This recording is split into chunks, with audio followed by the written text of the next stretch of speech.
କଥା है मो स्वामी विश्वनाथ पात्र दीर्घ है 2013 मत भल पाई बाहर मत जबरदस्ती शारीरिक संपर्क रखिले हूँ लोक लज्जा को मत बाहर बाहर एमती टर्चर करती मारपिट करती यौतुक निर्यातना दिखती बहुत किसी करती तापर भी मुझे सब किसी सहीकि रही एफआईआर भी थाना आसिक थाना आश्रय भी नहीं नेला सी किसी भी जेहेतु संपर्क भल था साथी बोली से केस को मोर सब दबेगी रखती कि एक्शन किसी नियंती पूर्व स्टेप रे सी गोटे द्वितीय बह करके मो झील गोटे मोर अच्छी 13 वर्षर झीटे नहीं पाखे रखिंट कम कर खटाऊँ मुझे शुणा पाऊँगी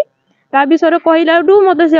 धमक चमक दौरान एवं से गाँव में बंधुक नहीं आसते मत मारदेवाई धमक देते भी मद भी देकी आसिक पड़ी आए काली गत काल रात मत तंटी चिपिकी 1:45 मिनिट मत मो तंटी चिपिकी धरते आसते कबाट ढक ढक बाड़े मुझे किए आसती कहली कहबार से जस्ट घर बसी जाइना मो तंटी केमती चिपिकी धरले धरिकिना मत मारी बसिकी मत मारिदेवाई कहले मतलब असभ्य भाषा गाली गलौज करके मत मारी मारे मारे मुझे कौन करी किसी बोधे कलिनी तापर से जो जो कहीकिना मत मारिया मुझे कौन कल मुकड़ी केमी जी धोका मारिकी मुझे जोर दो बाबा घर को दौड़ी गली हरी दौड़ी जो गली घर को गलापर सी तुम घर को आम भाड़ ठिका पाड़ी नहीं आसिले कौन हो कौन नहीं आसला बेलू से बैक रो बैक धरिकी पड़ेगा तापर आज थाना एफआईआर देवाई मत न्याय दिंतु ना मत बाटे घाटे कौटी पाइले मारद एमती मुझे असुरक्षित अच्छी सुरक्षित भी ना मो पिला छुआ को भी छाड़ी गलानी 5 वर्ष होगा दायित्व भी किसी नबार ना खाली मारी पीटी धमक दौर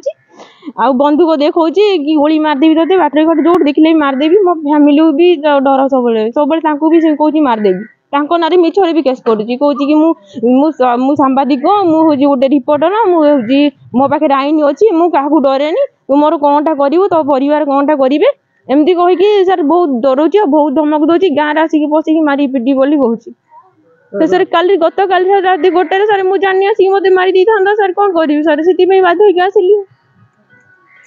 मुझे चाहूँगी सर मो झील को जेहेतु 13 वर्ष से छुआटा को नाबालिक मो छुआटा किसी जानी सर ताकू नहीं खटाऊँ सर ताकू नहीं खटाऊँ मुझे चाहूँ मैंने मो स्वामी को सर दंड दि जाऊ आउ सी जो छुआटा को लेकिन जो कम कराऊँगी कि जो मारिकिना जबरदस्त रखी पाखे मो साथ जो बेआईन कम कर द्वितीय स्त्री रखी मो स्त्री था आईनगत स्त्री था छुआ पिला था जी आ गए स्त्री रखी बाहर रखी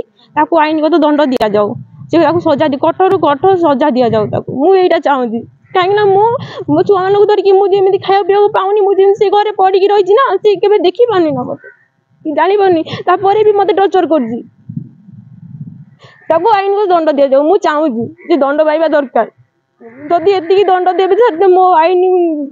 मत साहय कर मत न्याय दिंतु मुझे चाहूँगी आईन को किसी चाहूनी।